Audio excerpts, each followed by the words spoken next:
All right, good afternoon. Stealth wealth versus attention seeking. How you can start to build stealth wealth. I made a post about this on Instagram, and we chatted a bit about it on a recent Patreon call. So I wanted to kind of share a high level version of the strategies and number one, why I think in today's time this is a unique way to think about building your business. One of the best strategies that I think right now you can take advantage of to build wealth this way and hopefully kind of strike some new ideas in you as I walk through this. Now, what is this concept? I think stealth wealth, people talk about it from a fashion standpoint of just, hey, like I want understated things. I don't want a shirt that has Gucci, Gucci, Gucci all over it or, the LVs all over it, that kind of thing. And I think today it carries over into business where you see people that build their whole business based on social media, and then they sell the idea to other people that you have to build a business based on social media. And when I talk to people that decide to buy a business, a lot of times because every time they get on Instagram, they're confronted with this idea that your audience is what equals wealth. They feel like, oh, well, I've got to be building an audience. And I think we forget that represents like 2% of the masses of people that have built wealth that way, and a small percentage of people who are very, very successful. And I do have the good fortune. On the other YouTube channel, I've talked about just like one of my favorite things is when you're in first class starting conversations with other people, and you realize like, okay, there's just an endless number of businesses that have nothing to do with anything related to gaining fame and that kind of thing. And I think with the younger generation especially, they're influenced, it's the number one thing that people want to be. When you look at young people and some of the surveys that have been done on like what career path are you want to go after, the number one thing is influencer. And I think it's because they equate influencer to wealth. When I was young, my parents cringed when I was asked that because I would always say that I wanted to be rich. And they'd be like, well, what kind of work do you want to do? It's like that doesn't matter. Like, I just want to make sure that I'm wealthy. I'll figure that out later. But I know what I do want to be, and it's wealthy. And I think a lot of what kids are really saying is like, hey, I see this lifestyle. I want to live that lifestyle. But you don't have to go down that path to live that same lifestyle. So let's talk about, just this whole concept from kind of looking back over my last 20 years in business as a deal maker, buying businesses, selling businesses, helping other people build wealth through businesses. When I look back, there are times that went really well, and then there are times that I wasn't building wealth. And it's only when I'm able to look back that I'm able to separate like, oh, okay, there's some strategies that are a long path for building wealth. We know the longest path is somebody who, goes to college is kind of the first step. They get a degree. As the second step, they decide to go to MBA program. They spend time there. Then they get a job and they save for 40 years and they get wealthy at the end of life. So we all, if you're on watching this, you understand that is not an ideal path. So that is a strategy, but it's not the quickest strategy. And so when you go back from there are quicker and quicker and better paths where you're using as much leverage as possible. And so one of the true forms of leverage, especially 10 years ago, was being able to build an audience. And so the same way that things change really fast, and back in the day, a degree was absolutely necessary for success, and now we're able to look back and and realized like, well, that just isn't the case anymore. And when I dropped out of college 20 years ago, it was kind of starting to change, but my parents were still very, very nervous about like, oh no, our kid is lost. He's never going to amount to anything because success was just equated to going to college. And so everything is going to like lag reality. Ideas, if something is kind of socially accepted, then it probably lags the reality. And I think 10 years ago, one of the easiest and best paths for building wealth was building an audience. Now everybody's doing the same thing. And so there's a ton of competition. It doesn't make sense to focus on that when there are all of these other ways to build wealth. Now, we all know that equity ownership in successful companies can lead to significant financial gains. But I think what people don't really realize is that that is where the great majority of wealth comes from. And so you can really start by working backwards. People selling their business in equity of small companies and growing those companies to bigger companies is where 90% of the wealth comes from. If you look at Bill Gates, it was just a company and they grew it. Jeff Bezos, even Warren Buffett, they consider him an investor, but he started a company, or he acquired a company called Berkshire Hathaway, grew that, and that company happens to do investments. So this is something that I think people need to start to do. It's like, okay, if my goal is becoming wealthy, then let me start at where a great majority of folks are building wealth and kind of start backwards. And so we know that if you can have equity in a business and that equity blows up, then especially if you're starting it with equity when it's small, then that's a powerful way to gain wealth. Now, the other part of that, though, is we know that there's a high failure rate and a lot of businesses aren't going to make it that far. So what's the way to try to ensure that your company maybe it doesn't become Microsoft, but maybe it becomes a smaller version? One of my favorite companies out of Canada is Constellation, that just goes and buys these smaller businesses, and getting a piece of that early on would have been huge as well. And so how do you do that? You're able to play as many times as possible and get equity in all of these different businesses, so that you're basically playing the odds. Like some of them are going to do really, really well. Some are going to do just okay. And some of them are going to fail. But the downside to that is that typically when you're getting equity, you've got to pay for it. So it lowers your ability to scale. And that is why this strategy is so powerful. So I want you to get access to more deals, bigger deals, and be able to participate in really all of them. And the way to do that is through consulting for equity. So I have a company, it's equity.consulting. And we basically go and we help businesses that just with their needs.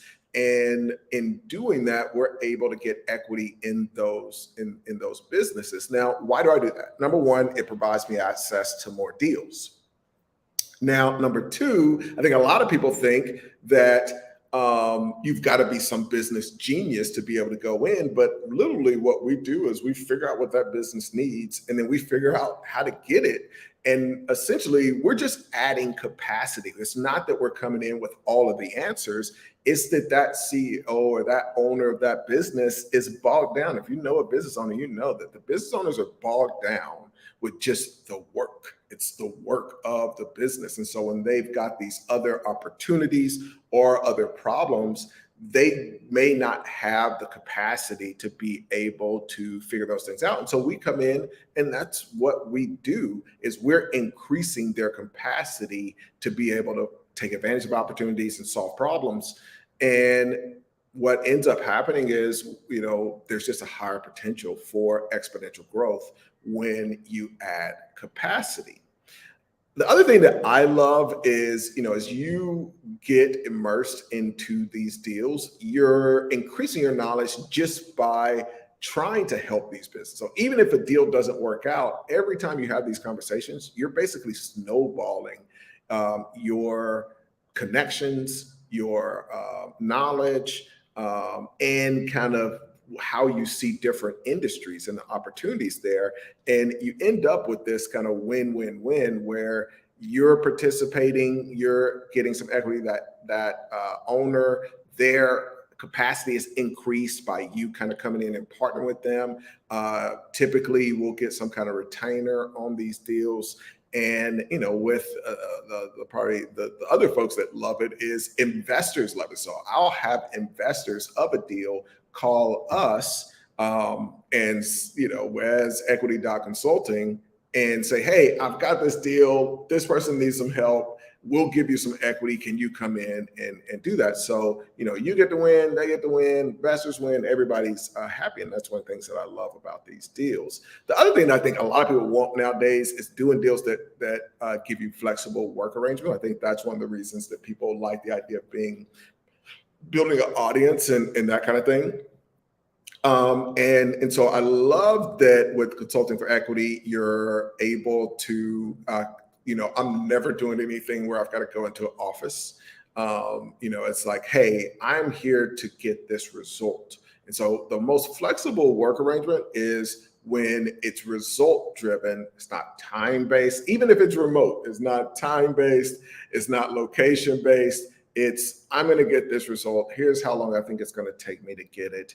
And then, it isn't that you're just doing this work for forever. It's a deadline. And after that deadline or after that goal is accomplished, you still get to get that equity and distributions and income from that deal after that. And so this builds this wealth portfolio of income streams. I think people love things like Airbnb for the same reasons. It's like, you get an income stream. The thing I like about this is you don't have to put up additional money in order to get more and more and more. With each Airbnb you buy, you've got to put up a amount of cash or have credit and be liable, or even if you're renting, you're liable for issues that come up and all that.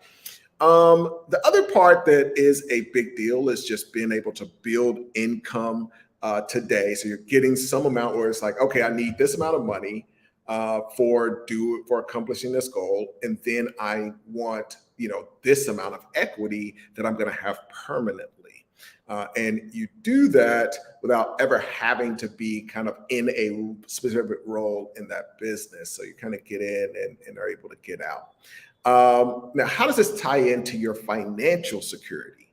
When you're building wealth discreetly, whether it's through one of your consulting or you're buying time, whatever the case may be, you're avoiding what I call kind of the golden handcuffs of social media. So, once you've got that audience, as soon as you don't want to post or you want to take a break or you're kind of tired of it, or you don't want to have to go to a certain restaurant and, show that you're there or buy certain clothes, all of these things, it's interesting. People don't realize that it's really golden handcuffs. I've hung out with influencers where everything is like, okay, photo. Okay, we know we got to go to this place because they have this thing and I need to put up a photo of that. And it's like, you realize like, wait a minute, your life has been run by this. The other part is, you have the pressure and the expectation and the additional work. And so that means that you've got a certain amount of time. You've got mental capacity that's focused on this, and then you've got time invested that you're not able to just get out of. And so that creates what I call golden handcuffs. Now, here's what's cool. You can kind of focus on building the life that you want and managing wealth without having to do the constant self-promotion when it comes to these equity deals. And it's not that there's not an audience. In a lot of cases, like I have deals where I come in and I'm helping that business, but they already have an audience. They already have social media. They have a team that's taking care of that. So you still have that. You still have access to that, but it's not tied to you. And I think people miss the downsides of that. And then the biggest downside is that you're dependent on a group of fickle people. We know how fickle social media can be when, people don't like what you're doing or whatever, or you say something wrong and you're canceled. All of that becomes a risk for you. And so my goal for you is you stay stealthy. I think this is one option. Equity consultant is definitely one option. It offers an alternative path, but there's a lot of them. I think the reason I like this is that it is, I've got one guy right now who's in New York and just did a really cool deal, and gets about 50% of this business for his help. And I think people miss out on just the quick power of being able to come in. If you know how to make these offers, in this case, this is a 20-something-year-old kid. He's not coming in with a bunch of a bunch of knowledge. It's just he's coming in and creating capacity and knew how to create a plan. And so, when we broke down like, hey, here's what you need to do, it's like now he's got 50% of this thing. It's, a young 20-something-year-old kid to me, who is just in an amazing position. And so I think the rapid nature of it is huge. The next part is access to the opportunities that you wouldn't get otherwise. So, each deal that you do gets you behind the scenes and gets you connections in a real business immediately. When you're trying to start something from scratch, or you're trying to build an audience from scratch, like one of the toughest things is like, you don't really get the respect of a true business owner. And so in getting equity in these other deals, you're going to get a lot more respect. You're going to get doors that open a little bit easier. So that combined with, just the fact that stealth wealth building creates a lot more security and a lot more freedom. I think it's something that for most people, the average person, it is the option that they would choose if they knew how to do it. It's just that it's an interesting dynamic that because people have a big following and a lot of people are going to see them, and the way that they achieve success was a big following, everybody's going to see that, oh, the people with the big following, that's the way that you build wealth, and it's not the case. So if you're interested in this, check out the link. I put a link below. You can check out the Stealth Wealth YouTube channel. If you're not in our Patreon, this is the link there. We've got some cool stuff. Actually, we've got Avery. He's in the Patreon. Let's see what Avery says. You're taking the Deal Maker Jedis to church, and it ain't even Sunday yet. That is correct. Thanks, Avery. Thanks for popping in. I appreciate that. So check out those links, and yeah, I'll be back soon.